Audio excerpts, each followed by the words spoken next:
이 시간 우리 하나님의 말씀 보겠습니다. 하나님의 말씀은 요한복음 5장 31절에서 47절까지 말씀입니다. 요한복음 5장입니다. 31절에서 47절입니다. 제가 한 절 읽고 여러분들 한 절 읽고 돌아가면서 교독하겠습니다. 내가 만일 나를 위하여 증언하면 내 증언은 참되지 아니하되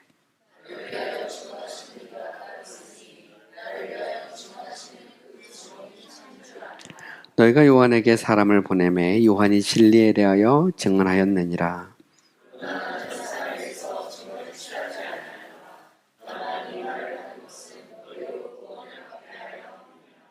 요한은 켜서 비추이는 등불이라. 너희가 한때 그 빛에 즐거이 있기를 원하였거니와.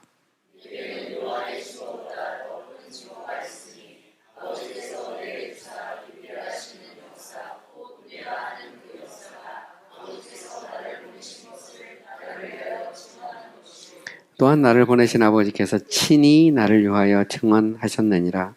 너희는 아무 때에도 그 음성을 듣지 못하였고 그 형상을 보지 못하였으며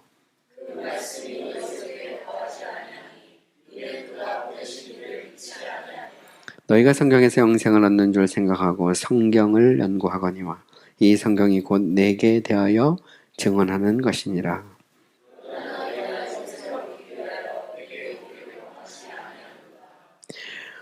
나는 사람에게서 영광을 취하지 아니하노라.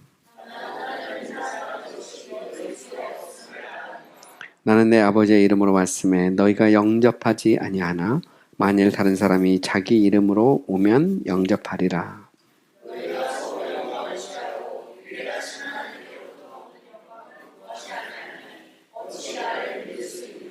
내가 너희를 아버지께 고발할까 생각하지 말라. 너희를 고발하는 이가 있으니 곧 너희가 바라는 자 모세니라.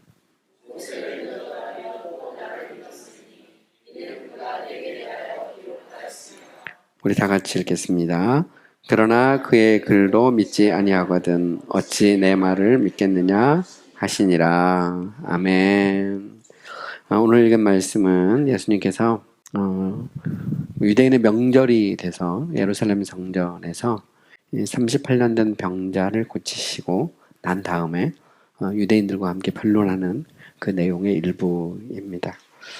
예수님께서는 이제 그 예루살렘 성에 있는 양의 문 옆에 그 베데스다 연못에서 38년 동안 병에 걸려서 누워있는 병자를 말씀으로 치유하셨습니다.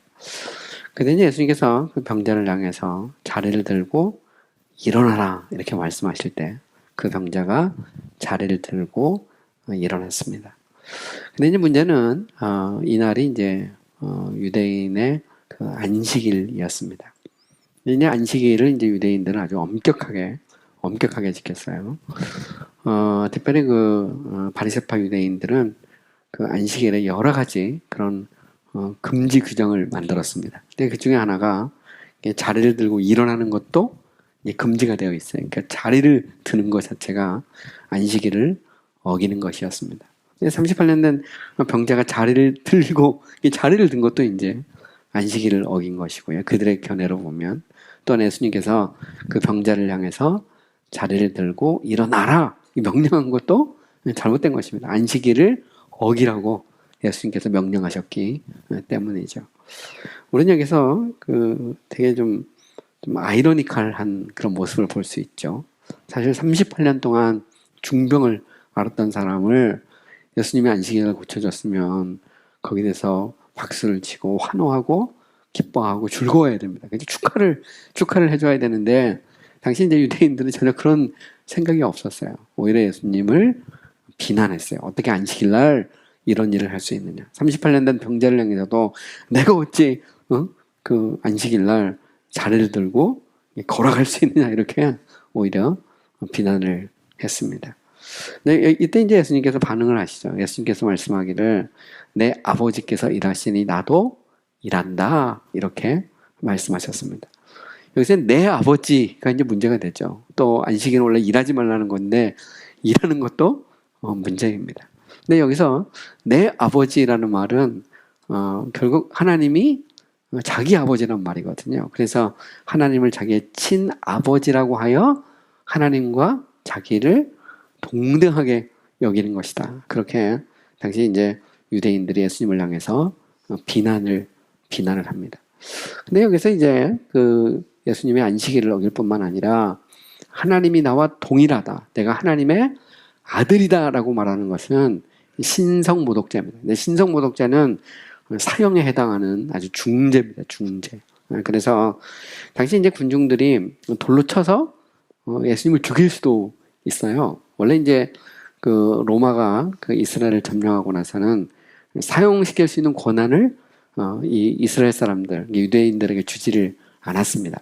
그런데 종교적 관습에 따라서 돌로 쳐 죽이잖아요. 그래도 별로 신경을 쓰지 않았어요. 그렇기 때문에 얼마든지 그 장면에서 당시 유대인들이 예수님을 향해서 돌로 쳐 죽일 수 있는 그런 상황입니다. 그런데 이런 상황인 줄 알고 있음에도 불구하고 예수님은 아주 충격적인 선언을 하시죠. 내가 바로 하나님의 아들이고 하나님과 나와 동일하다라고 하는 것을 예수님께서는 아주 구체적으로 아주 상세하게 말씀하십니다. 내 뜻이 곧 아버지의 뜻이고 내가 하는 일이 곧 아버지께서 행하는 일이다.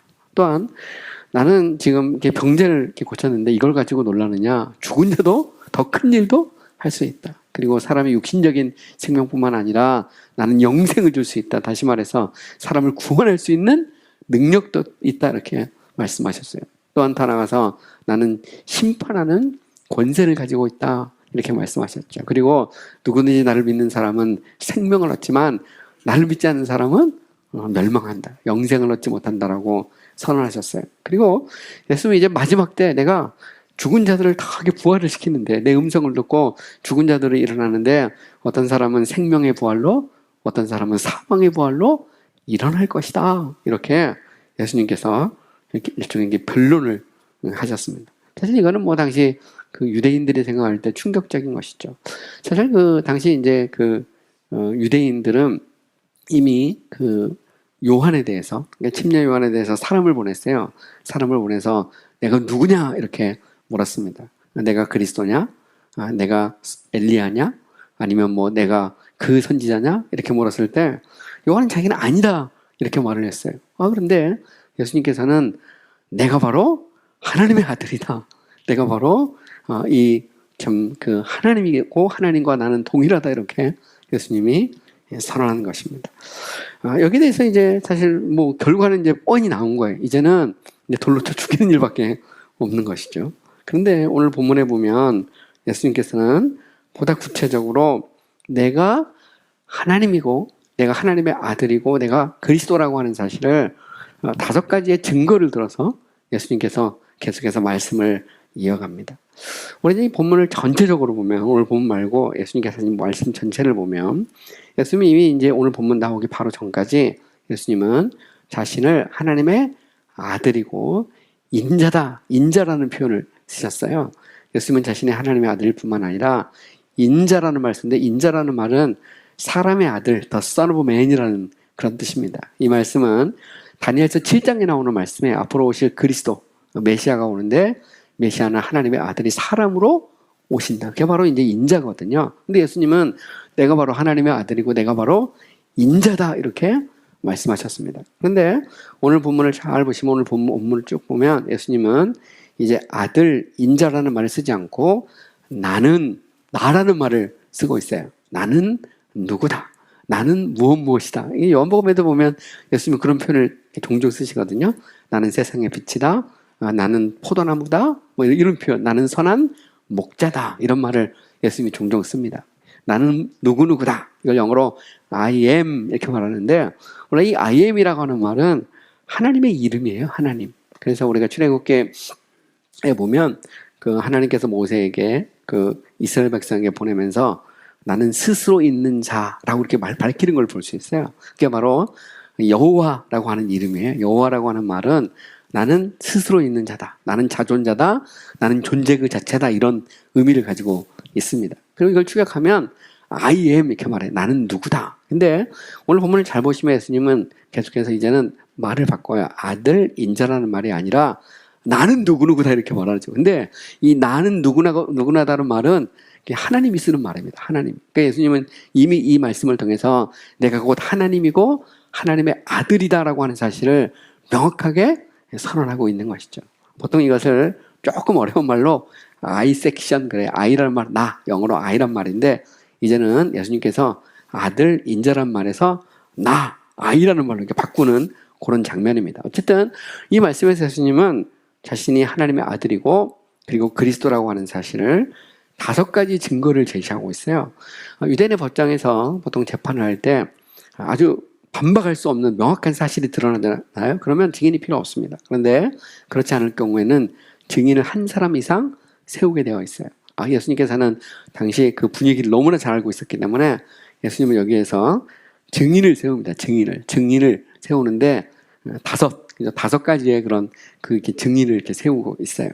근데 여기서 보면 우리는 예수님이 굉장히 담대한 것을 볼 수 있습니다. 그들이 돌로 쳐서 죽일 수 있는 이 상황 속에서 보통 사람 같으면 꼬리를 내리고 도망가거나 아니면 뭐 내가 좀 착각을 했다거나 아니면 소위 말해서 마사지를 이렇게 하잖아요. 근데 예수님은 그렇게 하지 않았어요. 그렇게 하지 않고 오히려 예수님은 계속해서 내가 하나님의 아들이고 내가 메시아인 증거를 내가 이제 제시하겠다. 그러면서 예수님은 5가지 증거를 제시하고 있습니다. 첫 번째 증거는 아버지 하나님께서 내가 바로 하나님의 아들이고 메시아라고 하는 사실을 증거하신다는 것이죠. 그래서 오늘 본문 31절에 보면 이런 말씀이 있어요. 내가 만일 나를 위하여 증언하면 증언은 참되지 아니하되 나를 위하여 증언하시는 이가 따로 있으니 나를 위하여 증언하는 그 증언이 참인 줄 아노라. 여기 보면 나를 위해서 증언하는 또 다른 분이 있다는 거예요. 우리가 보통 법정에서 자기 스스로 증언할 수는 없잖아요. 증언은 다른 사람을 세웁니다. 이거 바로 이런 표현인데 내가 증인을 하나 세우는데 그분은 누구냐? 바로 하나님 아버지다. 그러니까 하나님이 증인이다 이렇게 말씀하는 거예요. 그래서 오늘 보면 30절 38절에 가면 그 내용이 구체적으로 나옵니다. 또 나를 보내신 아버지께서 친히 나를 위하여 증언하셨느니라. 너희는 아무 때도 그 음성을 듣지 못하였고 그 형상을 보지 못하였으며 그 말씀이 너희 속에 거하지 아니하니 이는 그가 보내신 이를 믿지 아니함이라 이렇게 말합니다. 여기 보면 예수님께서 말씀하기를 아버지께서 내가 하나님의 아들이고 그리스도라고 하는 사실을 증거하고 있다는 거예요. 근데 너희 중에 누가 하나님의 음성을 직접 듣고 하나님의 형상을 보고 하나님의 말씀이 그 안에 거한 자가 누가 있느냐는 거죠. 당시 유대인들 중에 하나님의 음성을 듣고 그리고 하나님의 형상을 보고 하나님의 말씀이 그 안에 있는 그 하나님을 온전히 믿고 있는 사람이 없었다는 것이죠. 여러분 사실 그렇습니다. 사실 사람이 하나님의 음성을 막 듣고 하나님의 형상을 보는 것은 불가능합니다. 이것은 오직 하나님만이 할 수 있는 거거든요. 근데 예수님은 바로 하나님의 음성을 듣고 그리고 하나님의 형상을 보고 하나님의 말씀이 예수님 안에 거하셨습니다. 여러분 예수님께서 이제 공생애를 시작하실 때 요단강에서 침례를 받잖아요. 그때 침례를 받을 때 이제 성령이 비둘기처럼 이렇게 내려오고 그리고 하늘에서 소리가 들려요. 성부 하나님께서 이는 내 사랑하는 아들이요 내 기뻐하는 자라. 이렇게 하나님이 직접 증거를 하십니다. 그 주변에 있는 사람들은 그 소리를 듣지 못했지만 하나님이 친히 예수 그리스도가 하나님의 아들이고 메시아라는 사실에 대해서 명확하게 증거하십니다. 또한 예수님께서 십자가를 지시기 전에 마지막에 변화산에 올라가시잖아요. 그때도 보면 하늘에서 음성이 들립니다. 이는 내 사랑하는 아들이요 내 기뻐하는 자라. 그러니까 하나님이 예수님께서 공생애를 시작하실 때부터 생애를 마치실 때까지 하나님이 직접 증거하는 것을 볼 수가 있습니다. 그러니까 어떻게 예수가 하나님의 아들이고 예수 믿으면 구원받느냐? 그것은 하나님 아버지가 직접 증거하셨다는 것이죠. 그 증거는 성경에 보면 적어 넘칩니다. 그런데 여기서 이런 또 질문을 할 수 있어요. 아니 그러면 뭐 하나님이 증언하면 그걸 받아들여야 되느냐 사실로 이렇게 질문할 수 있죠. 여러분 보통 법정에서 재판을 할 때 하나님이 내 증인이다 이렇게 말하면 사람들은 받아들이지 않습니다. 왜냐하면 하나님을 이렇게 눈으로 볼 수도 없고 보여줄 수도 없잖아요. 그렇기 때문에 눈에 보이는 아주 실질적인 증거를 제시합니다. 그래서 이제 예수님께서 2번째 증거를 제시하는데 그것이 바로 요한의 증거입니다. 요한의 증거. 그래서 33에 36절에 보면 이런 말씀이 있어요. 너희가 요한에게 사람을 보내매 요한이 진리에 대하여 증언하였느니라. 그러나 나는 사람에게 증언을 취하지 아니하노라. 다만 이 말을 하는 것은 너희로 구원을 받게 하려 함이라.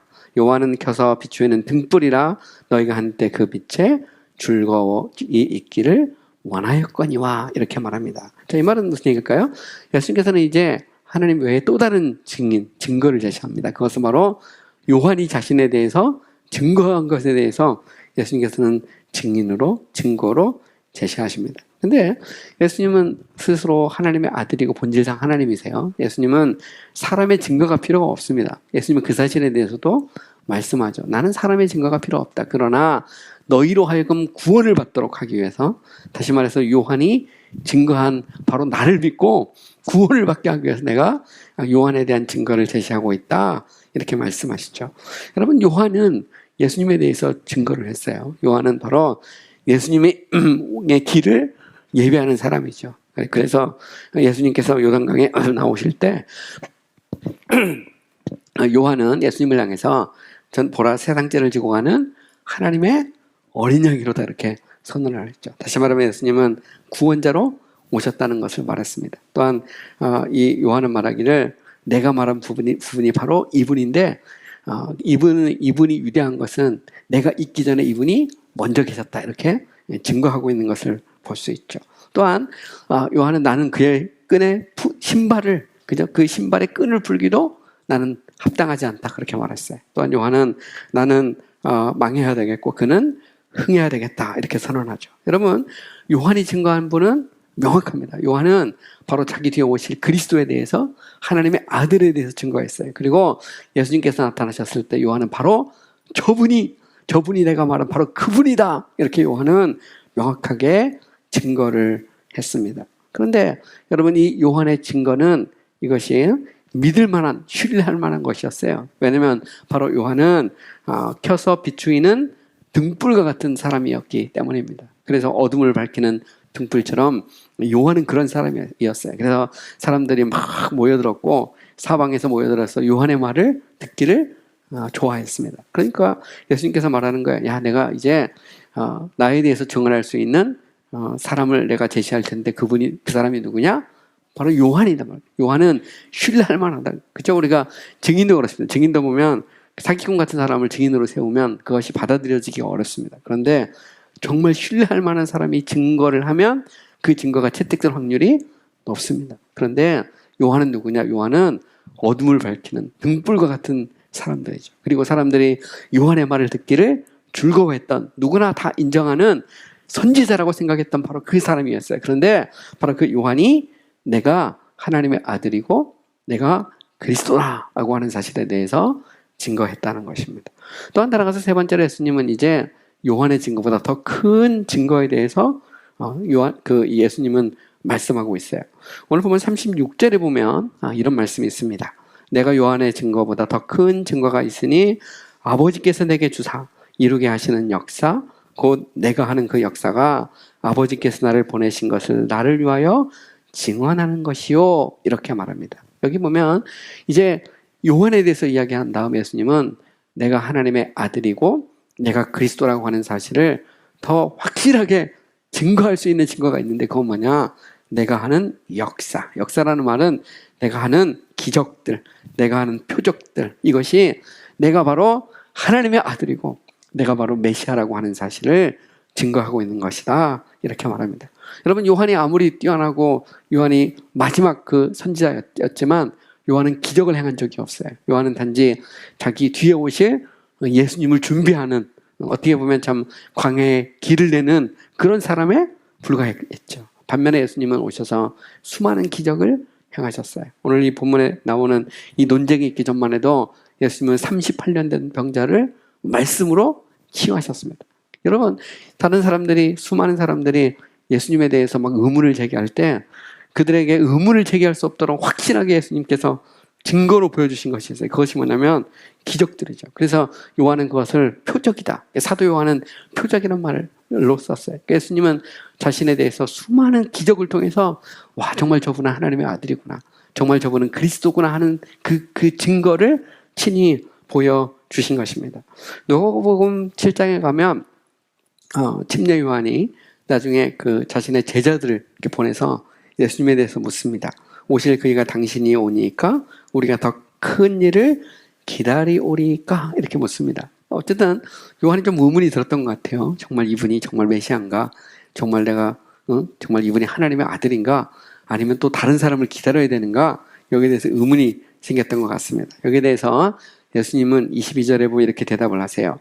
너희가 가서 보고 들은 것을 요한에게 알리되 맹인이 보며 못 걷는 사람이 걸으며 나병 환자가 깨끗함을 받으며 귀먹은 사람이 들으며 죽은 자가 살아나며 가난한 자에게 복음이 전파된다 하라.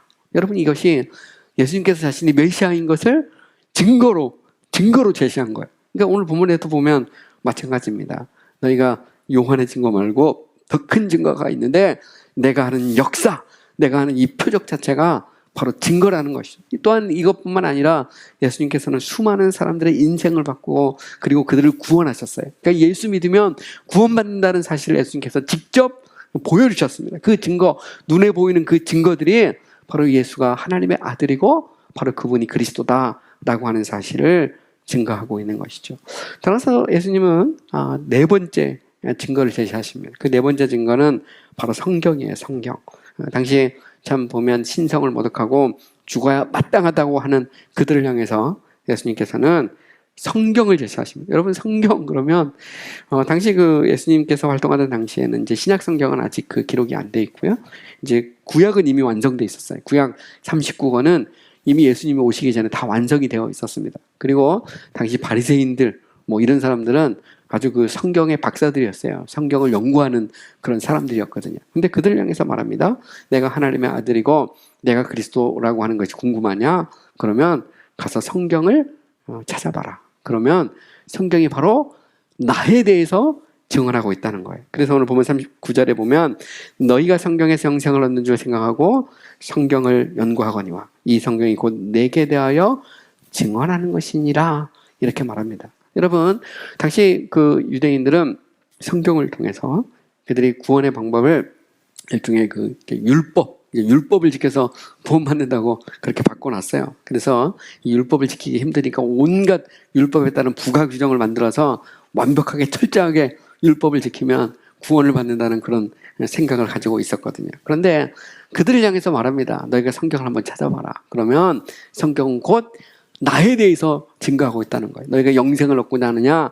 그러면 나를 믿는 것이 영생을 얻는 길이다. 이렇게 예수님께서 말씀하고 있는 것이죠. 여러분, 성경은 그렇습니다. 성경을 보시면 구약 성경은 앞으로 오실 예수 그리스도에 대한 약속이 이 안에 들어있어요. 신약은 오신 그리스도, 성취된 그 약속이 성취된 것을 기록하고 있는 것이 바로 신약이죠. 여러분, 이제 구약 성경에 보면 아담과 하와가 범죄하자마자 하나님께서는 여자의 후손에 대해서 약속하시죠. 여자의 후손이 뱀의 후손의 머리를 밟고 그리고 바로 뱀의 후손이 여자의 후손의 발꿈치를 밟는다. 그때 바로 이 여자의 후손이 앞으로 오실 예수 그리스도를 상징하는 것이죠. 그리고 나서 가죽옷을 지어 입히시고 또 아브라함에게 아들을 통해서 열방이 복을 받을 것에 대해서 약속합니다. 그 아들은 앞으로 오실 그리스도를 상징하는 것이죠. 그리고 바로 그 가문에서 다윗이 오고 다윗의 가문에서 예수 그리스도가 온 것입니다. 여러분, 구약에 보면 제사제도가 나와요. 수많은 제사제도가 나오는데 그 제사제도는 한결같이 한 분을 가리키고 있죠. 그분이 바로 예수 그리스도입니다. 그렇기 때문에 예수님께서 말씀하는 거예요. 야, 너희가 영생을 얻는 줄 알고 성경을 상고하느냐? 성경은 바로 나에 대해서 증거하고 있다. 그런데 너희가 나를 멸시하고 너희가 나를 향해서 신성을 모독한다라고 나를 죽이려고 하느냐? 이렇게 예수님께서 말씀하고 있는 것이죠. 여러분 보면 당시 유대인들이 예수 그리스도를 영접하지 않는 이유가 있어요. 근데 본문 40에서 44절에 보면 크게 보면 두 가지 이유가 있습니다. 첫 번째 이유는 뭐냐면 그들은 마음이 강팍했어요. 마음이 돌처럼 딱딱해서 예수님을 이렇게 받아들이고자 하는 어떤 의지가 없었어요. 두 번째는 그들이 교만했어요. 교만해서 하나님께 영광을 돌리기보다는 자신이 영광을 받으려는 그런 모습을 가지고 있었습니다. 사실 율법주의라는 거 그거거든요. 율법주의라는 것은 우리가 막 그것도 지키잖아요. 지키면 지킬수록 다른 사람과 이렇게 비교를 하게 돼 있습니다. 저 사람은 나보다 못해. 나는 저들보다 더 나아. 그러니까 하나님께서 나를 구원해 주실 거야. 이런 교만이 자꾸 생기거든요. 사실 보면 구원이라고 하는 것은 무엇입니까? 우리가 어떻게 영생을 받을 수 있어요? 그것은 우리가 하나님 앞에서 나는 무익한 종이고, 나는 하나님 앞에 내세울 것이 아무것도 없는, 어떻게 보면 참 나는 죄인 그 자체라는 것을 인정하는 것입니다. 우리가 하나님 앞에 나올 때 우리가 율법을 어떻게 다 지킬 수 있어요? 우리가 어떻게 하나님의 의의 기준에 도달할 수 있습니까? 그래서 예수 그리스도가 오신 거거든요. 우리를 대신해서 율법을 지키시고 예수 그리스도가 십자가를 지신 것입니다. 우리가 져야 될 모든 죄의 짐을 다 지고 십자가에서 죽으신 거거든요. 그래서 우리는 바로 그 예수 그리스도의 보혈의 공로로, 바로 예수 그리스도의 구속으로 말미암아 죄사함 받고 하나님 앞에 의롭다 일컬음을 받는 거예요. 그래서 구원의 비결은 예수 믿는 것입니다. 그것이 성경이 일관되게 말하고 있는 거예요. 구약에 있는 성도들은 앞으로 오실 그리스도를 믿음으로 구원을 받는 것이고, 신약의 성도들은 이미 오신 그리스도를 믿음으로 말미암아 구원을 받는 거예요. 그런데 메시아가 오셨음에도 불구하고 유대인들은 예수님을 받아들일 의지가 없었어요. 그뿐 아니라 그들은 오히려 자신들을 막 나세우고 다른 사람과 비교하고 차별하고 이런 스스로 영광을 받으려고 하는 그런 모습들이 그들에게 팽배했습니다. 거기에 대해서 예수님은 지적하고 있는 것이죠. 마지막 다섯 번째로 예수님께서 이제는 모세에 대한, 모세를 증거로 내세우고 있습니다. 여러분, 모세 그러면 이스라엘 백성들이 가장 존경하는 인물이죠. 그리고 유대인들이 생각할 때 자신들의 신앙의 기초를 놓은 사람이 모세라고 생각을 했어요. 그래서 오늘 보면 45에 47절에 보면 내가 너희를 아버지께 너희를 고발할까 생각하지 말라. 너희를 고발하는 이가 있으니 곧 너희가 바라는 자 모세니라. 모세를 믿었더라면 또 나를 믿었으리니 이는 그가 내게 대하여 기록하였음이라. 이렇게 말하죠. 여기 보면 참 재밌는 말이 나오죠. 모세가 나에 대해서 기록했다 이렇게 말합니다. 여러분, 모세는 시내산에서 이스라엘 백성들에게 소위 토라, 율법을 줬어요. 율법에는 도덕법도 있고 제사법도 있고 그리고 시민법, 쉽게 말하면 이제 어떻게 이스라엘 백성을 운영할까와 관련된 어떤 시민법도 들어 있습니다. 율법에는 그 소위 말하는 도덕법, 우리가 십계명으로 말하는 그 십계명만 있는 것이 아니에요.